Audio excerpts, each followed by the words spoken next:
Question ये है बेटाओ कि 1008 जो संख्या दे रखी है वो पूर्ण वर्ग संख्या है या नहीं है। यदि पूर्ण वर्ग नहीं है तो उस छोटी से छोटी संख्या से गुणा करो जो जिससे प्राप्त संख्या का वर्गमूल भी ज्ञात करो। तो इधर देखो, पहले तो इसके मैं क्या करूंगा, अभाज्य गुणनखंड। क्या करूंगा? हाँ, अब मैं 2 का भाग दूंगा पहले 5 बार, 0 जैसा का जैसा, 8 में 4 बार, फिर 2 का भाग दिया 5 में 2 बार, 1 बच गया, 1 बचते हो गए 10, 10 में कितनी बार? 5 बार, और 4 में 2 बार। ठीक है, फिर 2 का भाग दूंगा 1 बार, 4 में 5 में दिया 2 बार, 1 बच गया 12, 12 में 6 बार, फिर 2 का भाग देंगे 6 बार, और अब कितनी बार? 3 बार। अब 2 का भाग नहीं जाएगा क्योंकि पीछे विषम संख्या आ गई है।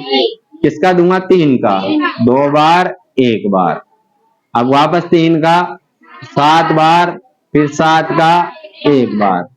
अब ये अपन ने अभाज्य गुणनखंड कर लिया, तो यहां लिखूंगा चूंकि 1008 के अभाज्य गुणनखंड, अभाज्य गुणनखंड।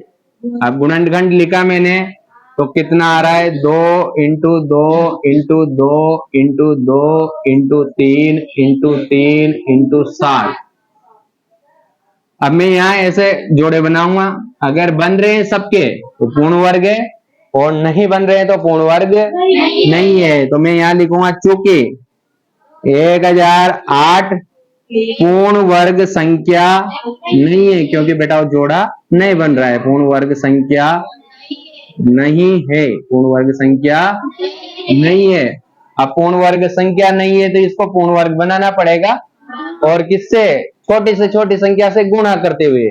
तो यहाँ देखो, क्योंकि जिसका जोड़ा नहीं बन रहा उसी से गुणा करना है, यानी कि 7 से गुणा करना है। तो मैं यहाँ लिखूंगा चूंकि 1008 को पूर्ण वर्ग बनाने के लिए, पूर्ण वर्ग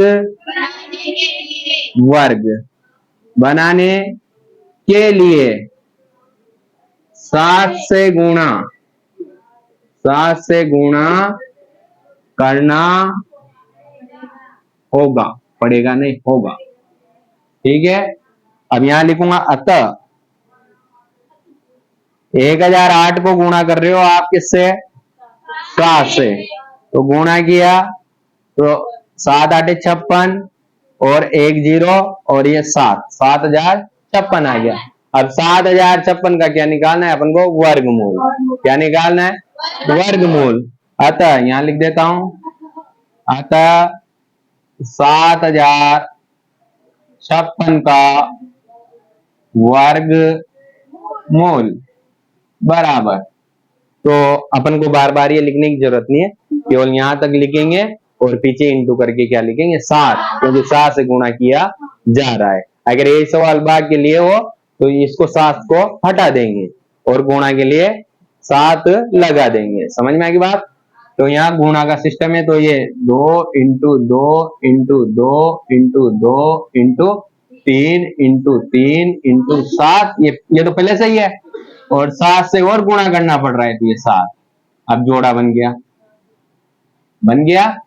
तो ये अपन को यहाँ ऐसे लिखना है, ऐसे लिखना है।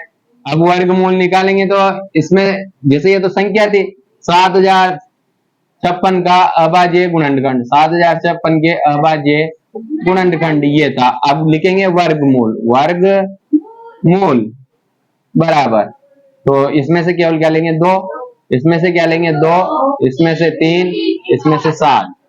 2 को 2 से इंटू किया, 4 को 3 से इंटू किया 12, और 12 को 7 से इंटू किया 84। 84 अपना क्या है? आंसर। एक बार और समझ लो, किसी को बोलना नहीं है।